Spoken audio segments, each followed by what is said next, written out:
Hello friends, so far we have completed half of the poem titled This Dog, written by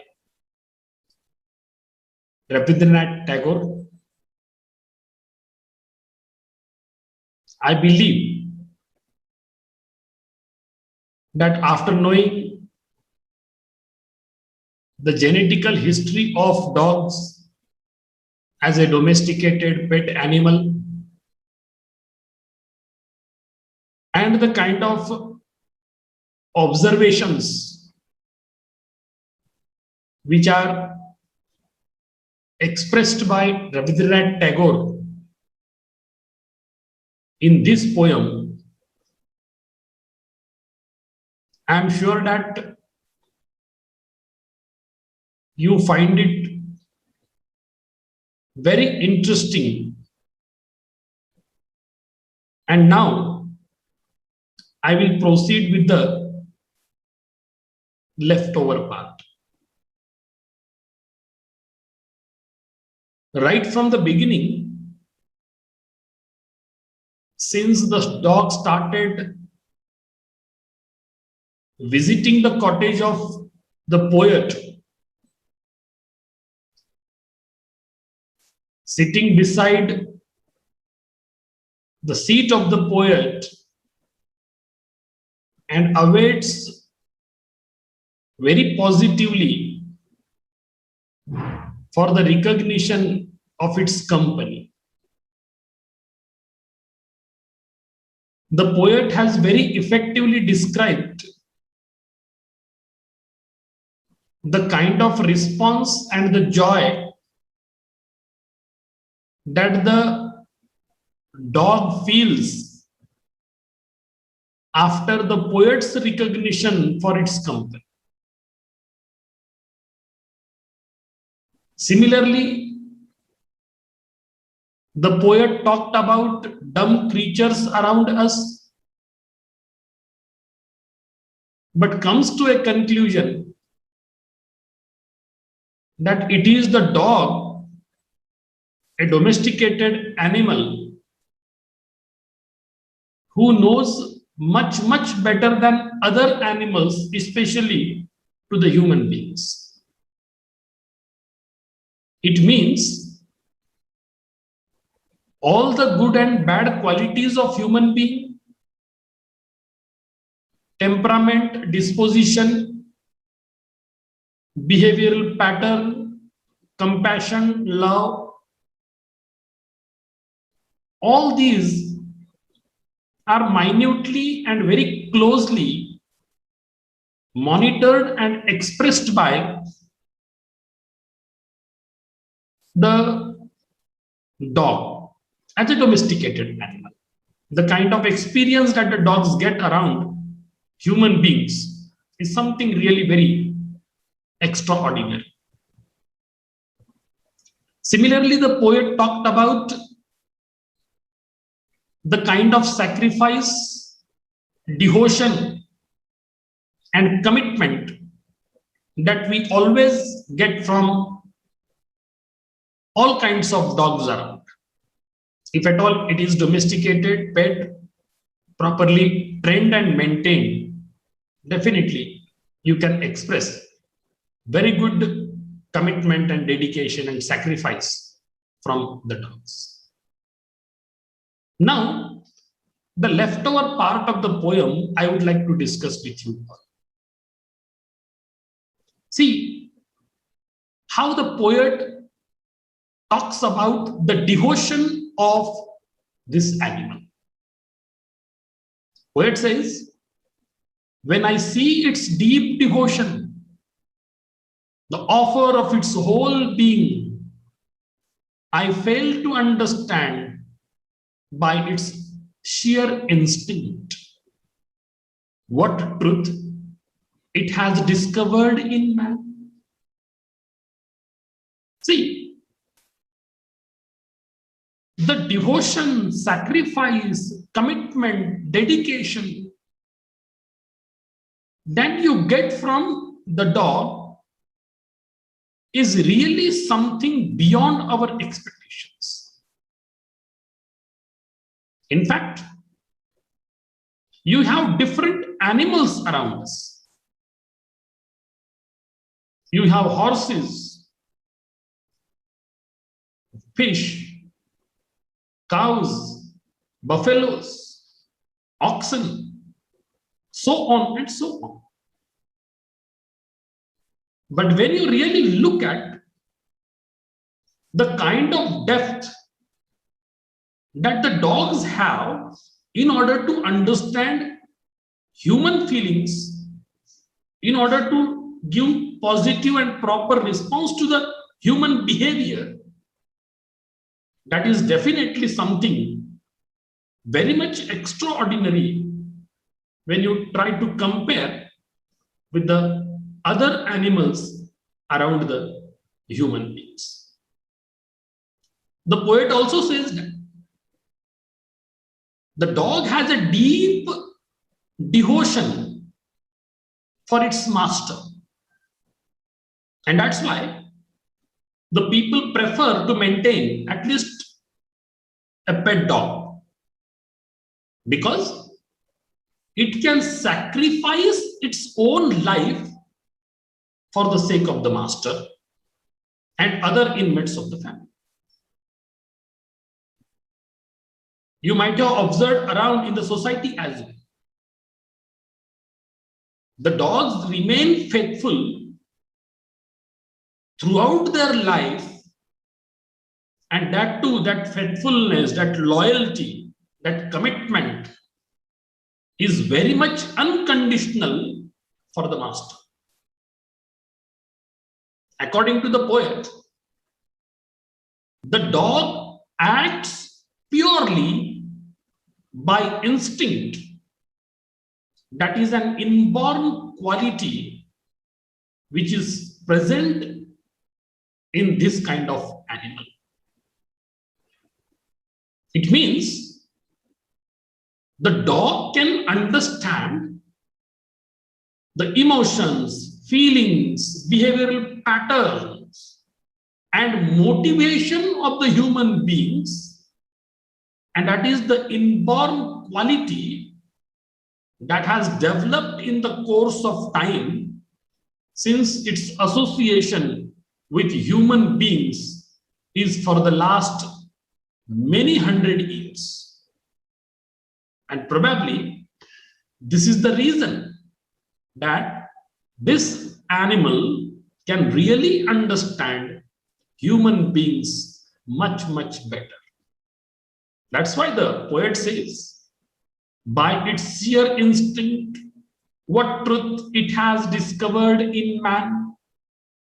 By its silent, anxious, piteous looks, it cannot communicate what it understands, but it has succeeded in conveying to me, among the whole creation, what is the true status of man. See the beauty of expression that of Rabindranath Tagore over here.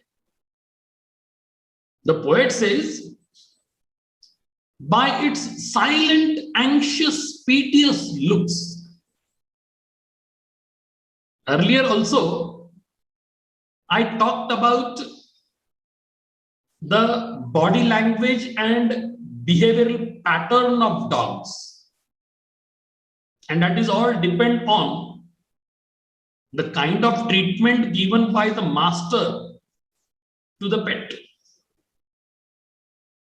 The dogs, of course, they deserve proper maintenance by the master only for the sake of the loyalty that the dogs have for the masters. And already the poet has clearly mentioned, the dogs can understand the feeling and motivation, different types of behavioral patterns and the emotions of the human beings. Probably it may not be able to, or it cannot really express in our language that we understand. That is really unfortunate on our part. Human beings' temperament, disposition, behavior, language is understood by the dogs. But unfortunately, we cannot understand them and their language as well. See, as a matter of fact, the dog has always shown loyalty and commitment to its master. And this relationship is elevated in human beings to definitely a very higher level, as it is very clearly marked by the poet over here. Because the man, I mean to say the human beings, have also given the same in return for the loyalty of the dog. But sometimes, when you look at the anxious, piteous, silent behavior from the dogs, I think we are sometimes unable to understand what exactly the domesticated pet animal is trying to convey. But it has definitely succeeded in conveying to the poet that among the whole creation, what is the true status of man, especially in the views of the pet animal like this. Here you can say that the kind of relationship between human beings and domesticated animal like dogs is really age old. Already in the previous lecture, I talked about that association of human beings with the dogs. And you need to go back for several thousand years to know about their presence around us.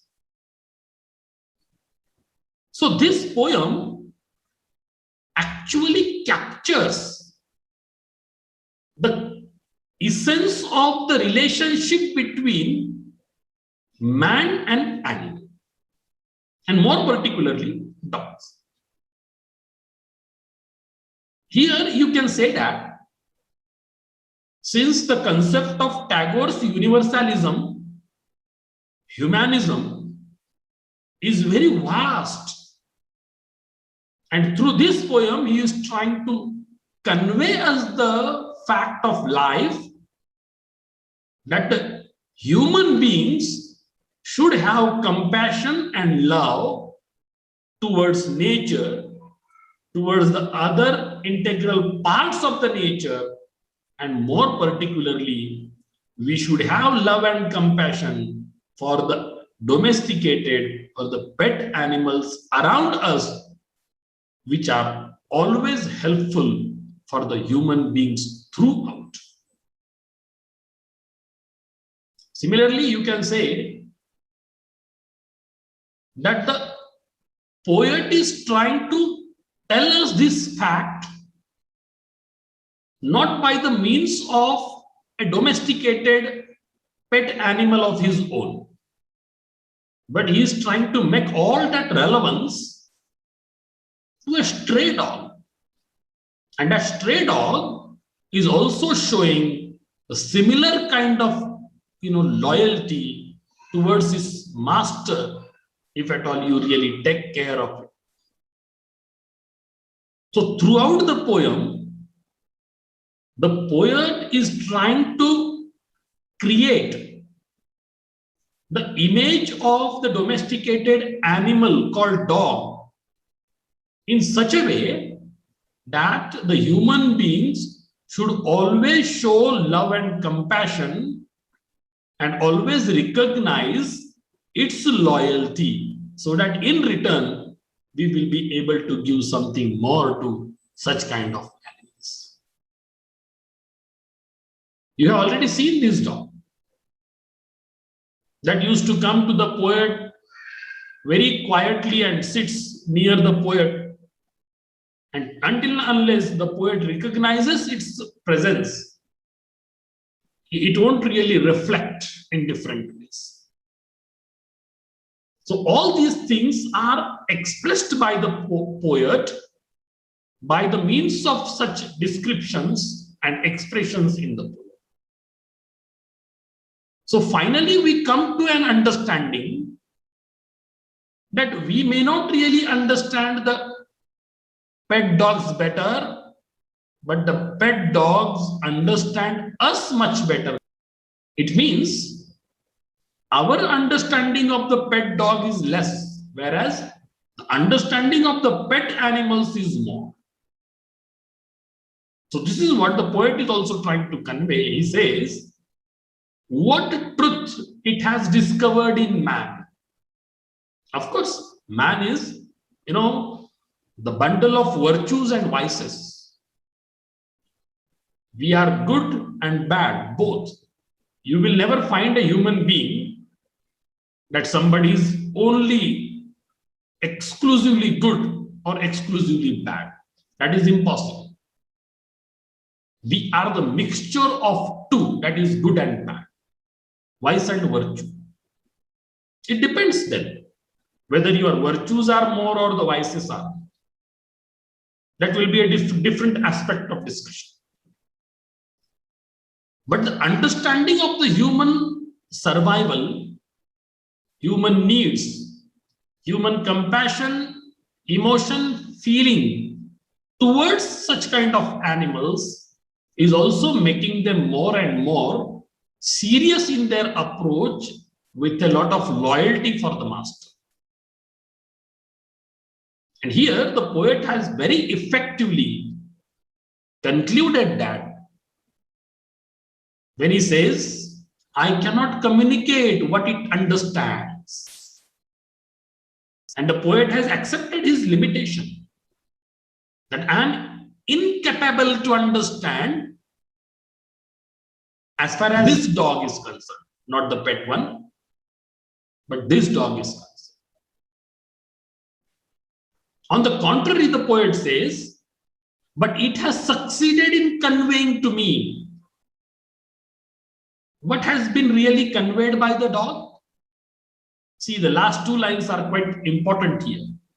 Among the whole creation, what is the true status of man? So many innumerable things are created in this universe. And of course, the nature is perfect in its own self. And whatever is natural around us, all these things, animate things, inanimate things, seen, unseen, live or dead, moving or non-moving, so many things we find around us in the world. But among the whole creation,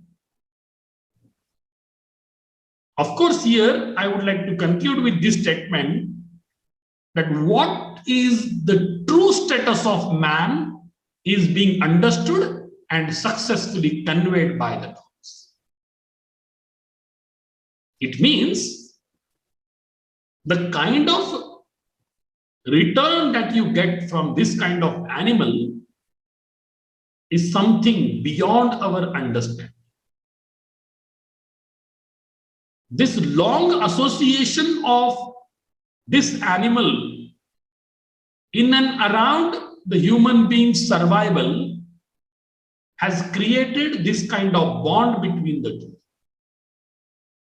And that's why the dogs always remain to be very loyal and committed to its master. And this way, the dogs have a perception that only the human beings can give us shelter and food and a better treatment as well, with a lot of protection.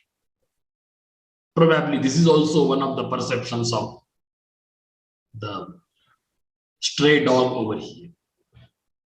Because whenever the stray dog used to come to the cottage of Tagore, there in the Shanti Niketan, Tagore used to offer bread and butter to this dog. Whatever he used to consume during the breakfast, the same edibles are also offered to the stray dog. And probably this stray dog has already given the elevated position to human beings. And with this very positive note, the poet concludes this poem and finally says that it has succeeded in conveying to me among the whole creation what is the true status of man. Mind it well, we create our own status by our own deeds. If you do something good, it will be recognized. If you do something bad, the people will, of course, blame you for that. So I usually tell my students that nobody is born great. You prove to be great only by your efforts, by your commitment, by your dedication, by your performance, by your dutifulness. And here, the kind of status that the human beings have created in the views of the pet animal like dog, it is because of a better mutual understanding between the two and its association with human beings for generations together. And this is how this poem comes to an end. Thank you very much.